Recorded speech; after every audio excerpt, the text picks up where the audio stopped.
Okay, so I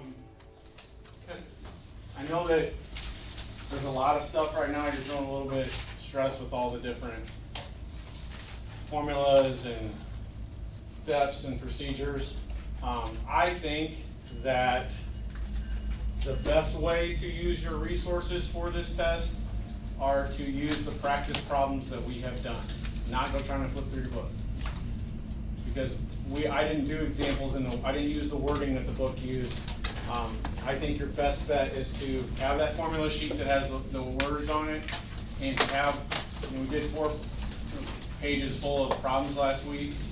We'll start out with this practice quiz. I have a couple other things I'll just kind of review, but I think that's the most helpful, is to see examples, parallel examples that go along with it. So we'll do a couple of problems in general, and then I'll go over this before we take our quiz. I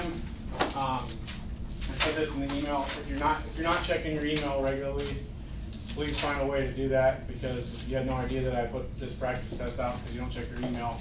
That's the only way I can get information out to you.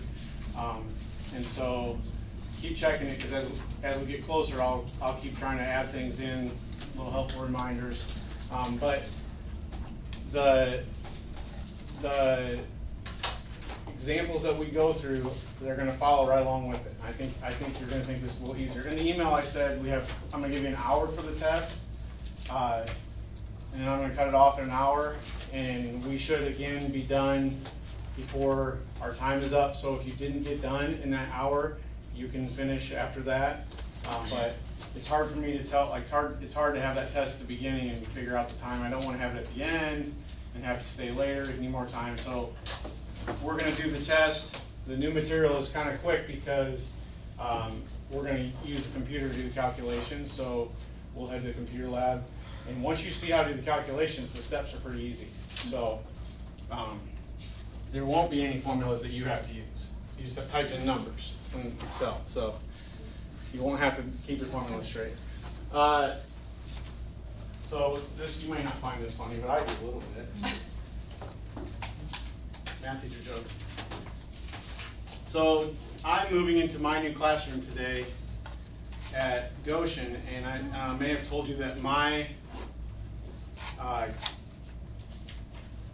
that I taught there 3 years ago.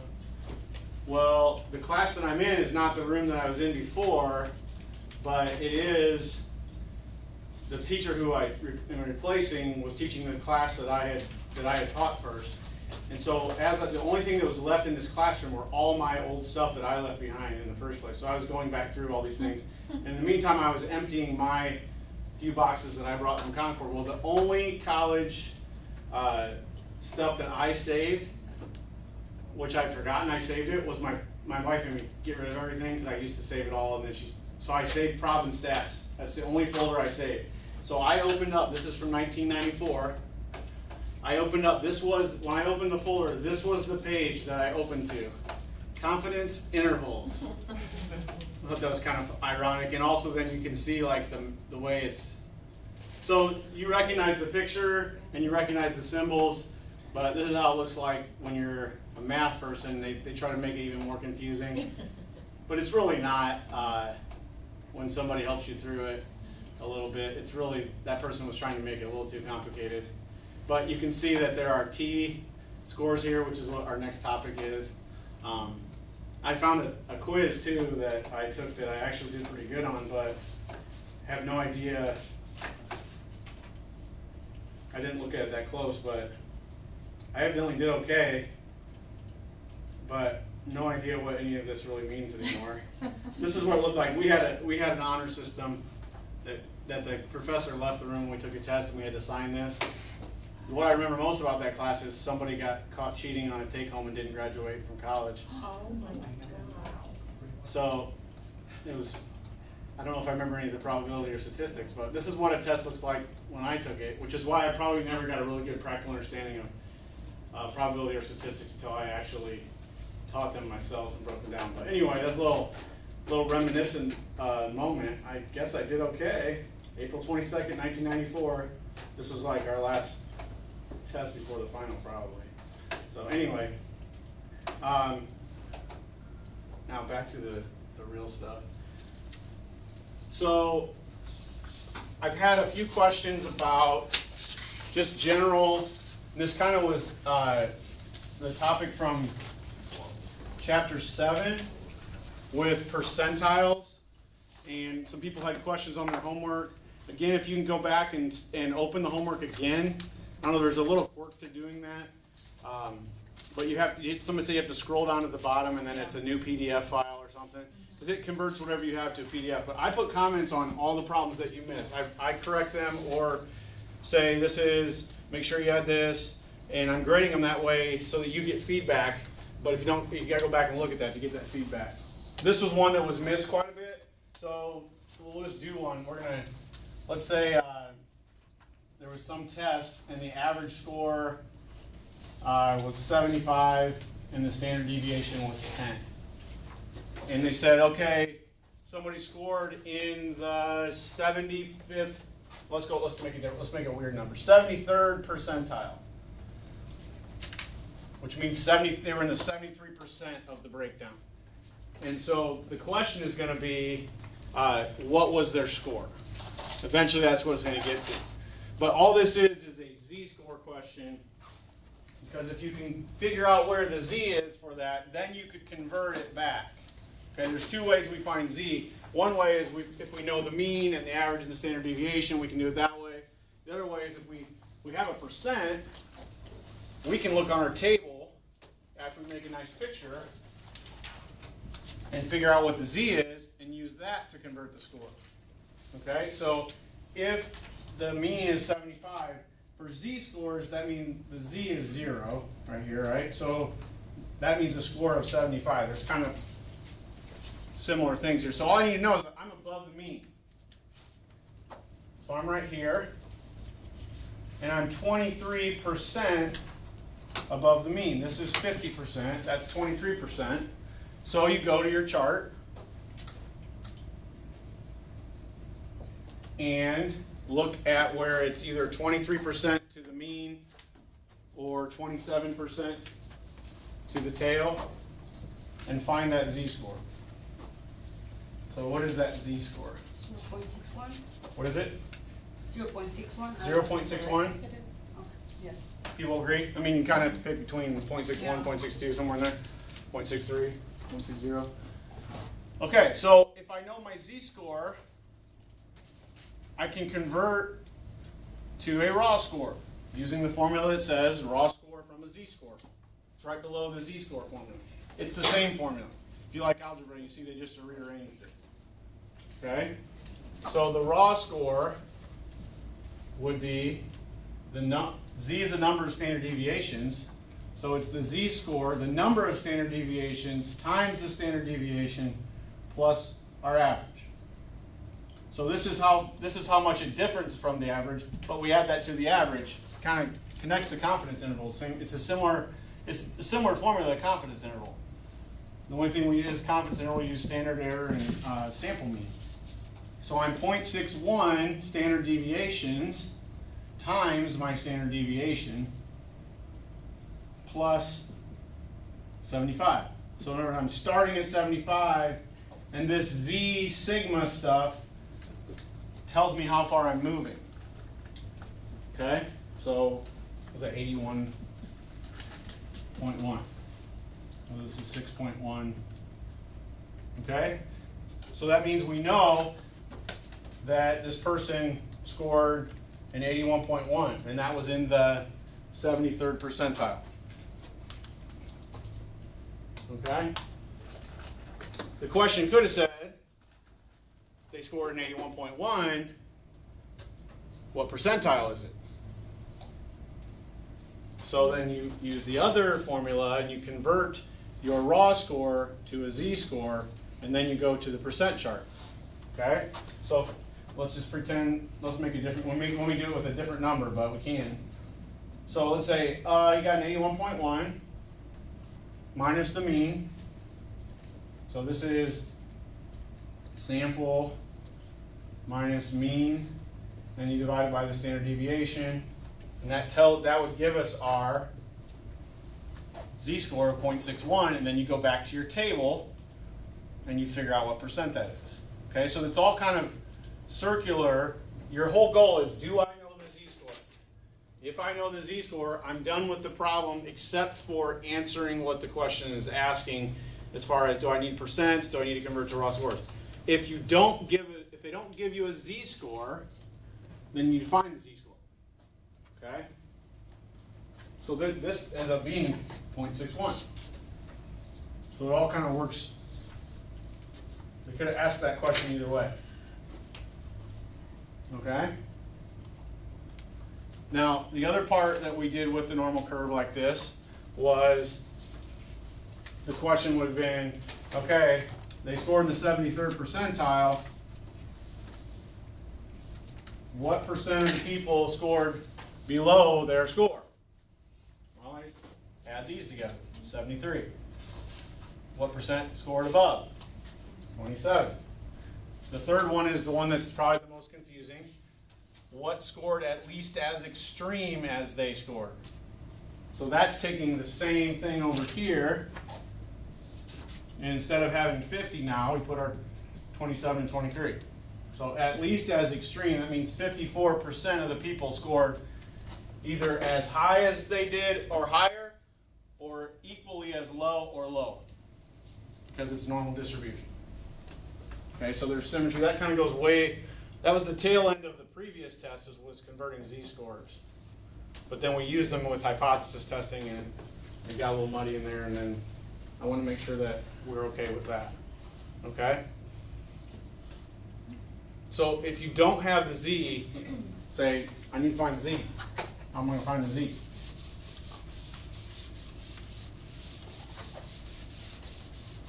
A good picture makes a big difference. It doesn't have to be a nice curve, just having your numbers in the right place on your picture. Okay, I'm going to go through this practice quiz just to hit a few high notes here.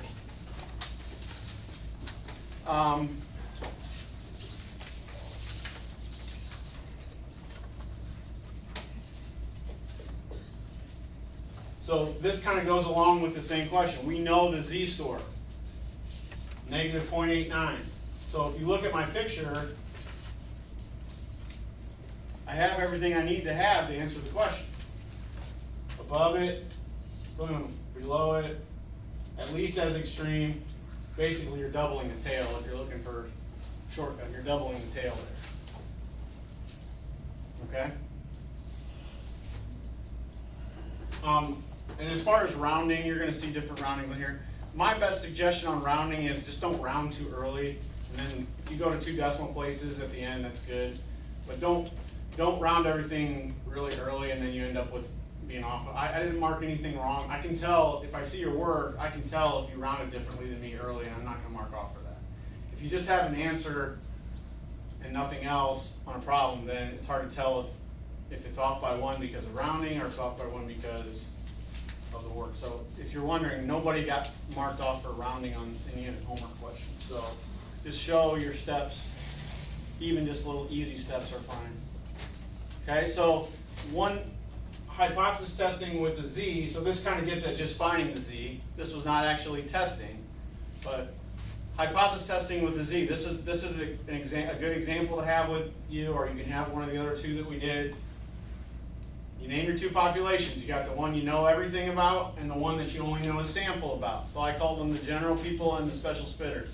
Okay? Carnies, I think is what it was called. It's good timing for the fair. Okay?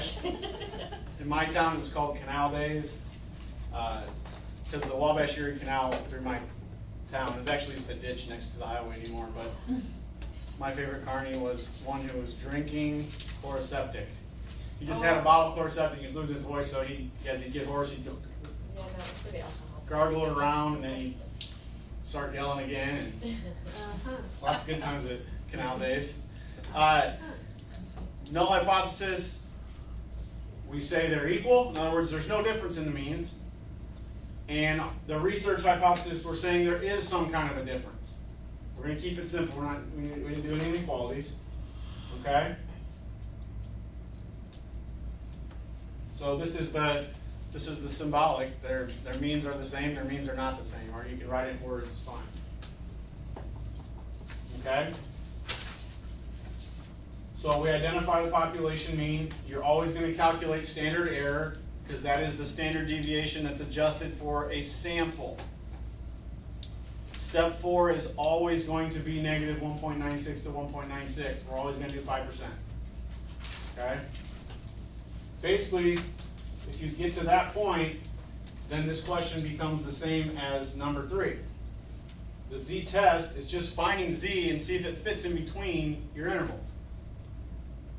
So we find z, just like we did in number 3, and it's 7.07. That is not inside my interval. So reject the null. It's outside of where it should be. So we reject the fact that they are equal. It's definitely something different. Carnies can spit better than the regular population. Okay? So those steps are the same for any z-test. Just replace different words. The thing you want to be careful of, it's usually pretty clear up here, but just make sure that you don't, spin one of the numbers wrong, right? So make sure that you have the population mean. Really, the only way you're using the population mean is when you get down to the z-statistic part. Okay? You're not using it over here in this calculation. Just make sure you have your means right. If you switch these around, if you switch the means around, you might catch it by realizing that you should have a negative z when you have a positive z, but I don't think that's probably going to happen here. I'm trying to catch that. It's probably better to catch it back here. Okay? Confidence intervals was then, the next was chapter 8. There's the easy kind, and then there's the kind you got to work for. The easy kind are, they tell you that the margin of error, and you just add that and subtract it from your mean. That's the easy fun kind. They hid one of those in number 24 with a whole bunch of other information, right? We were in here, the people that say after class, we were like banging our heads on the wall. I was too. And then realized, like, oh, it's just asking me the easy way. They just want to give me all the official information because the person went to Princeton or something. Okay, so to calculate the confidence interval, we're always going to use, let's make sure I'm not lying to you. Yeah.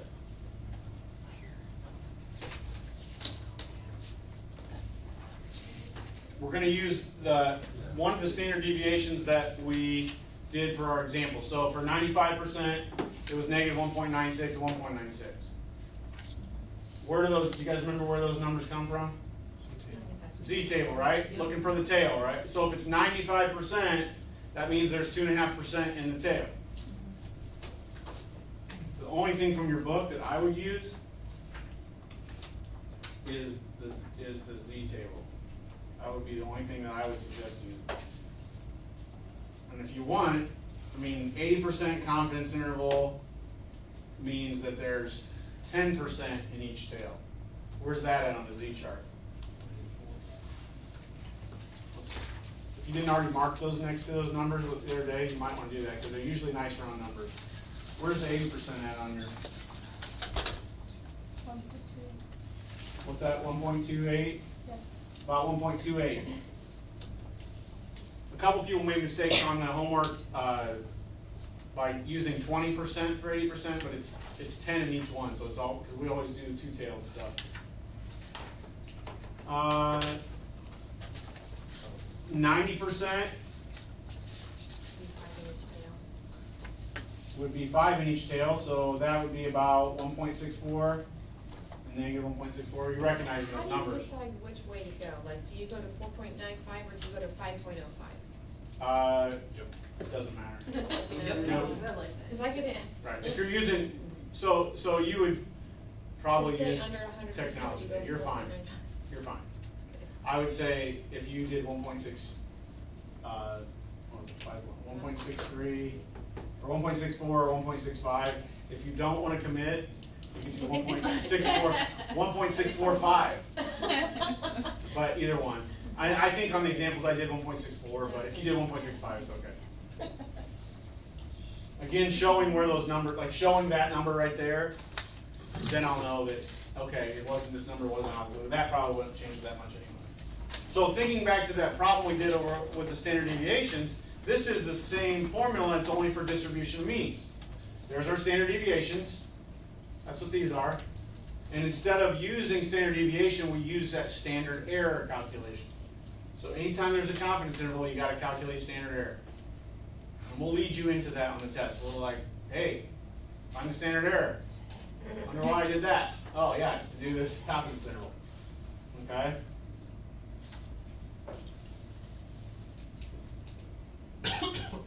And then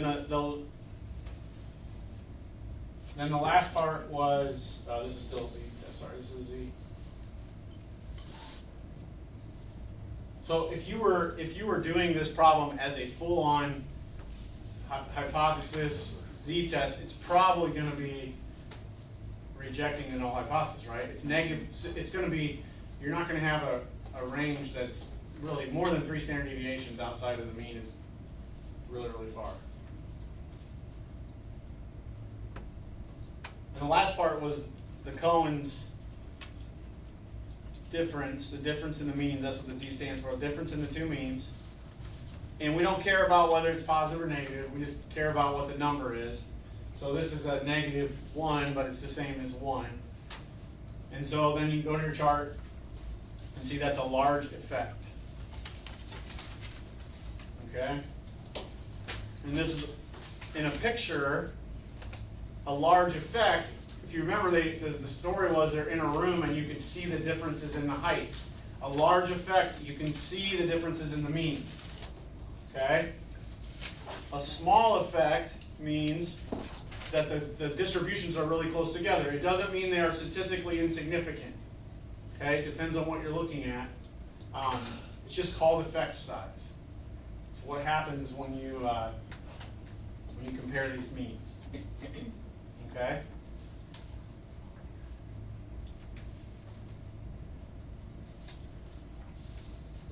Does that help? Mm-hmm. Any specific thing you want me to clarify on one of those two right now?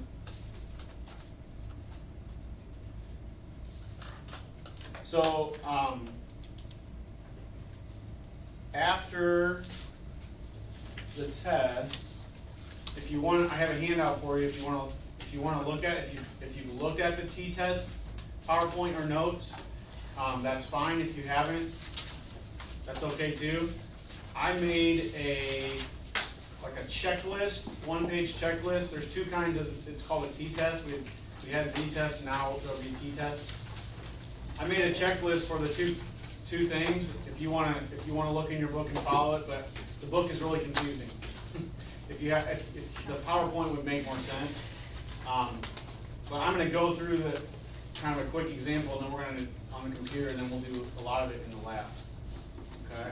Z-tests and t-tests are similar in that you are comparing a population to a sample.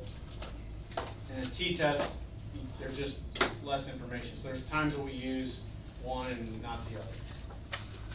Okay? No questions? Yes? Could you move the slide back so I could see number 7 again? Yep.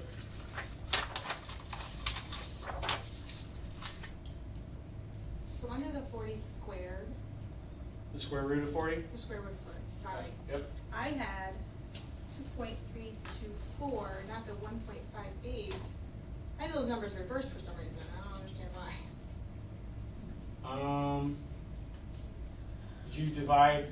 So what did you get for your standard error? Like, what is your standard error? 6.33? Yeah. Right. This is 6. Oh, I 10 divided by the square root of 40. That's 1.58. Well, that's what I got for the final number, is 1.58, not Right. negative 6.33. For the final, Did you take negative 10 divided by 1.58? no. Negative 10 divided by 6.3. No, it's divided by. That's because the square root of 40 is 6.32. So, Yeah, you're right. Okay, so I'm not confused. Okay. No, he wrote the numbers wrong. You have your numbers reversed. no. No, 10 divided by the square root of 40. 10 divided by the square root of 40. But it's negative 10 because magnitude. Okay, but So the standard error is a calculation by itself. Standard error is 1.58, okay? Oh. This is negative 10. So negative 10 divided by 1.58 is, Okay. so the square root of 40 No, the reason is is because he's got. similar to the 6.33. The error, or the standard deviation is 10. So the standard error is 10 divided by. That, okay. So this is that number. I was just showing it in steps, Okay, now I see. okay? And they end up being too close. What was the square root of 40? Was it really close to that too? Yes, that's why I was Yeah. confused. Yeah, square root of 40 is 6.32. Yeah. Yes. Okay. Oh, yeah. Okay. Here it is. That's weird. So with the z-test, whether you're doing the full-on test or whether you're calculating the z-score, you're gonna find standard error. And it's always gonna involve the number. And the standard error is, if you think about it, and if you want a definition of it, it's the adjustment for the fact that we don't know the whole population. So it's a way that we calculate the samples. Okay? Alright, champagne now, crunches later. Yeah. We need you. If my students were that to school, then I have to send them to the office to get them. That's a good thing about teaching adults. Not only can you wear it, you can live it if you want it. It's not during class. Well, after the last class.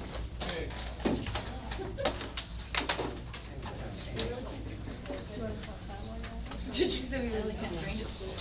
No, very fast.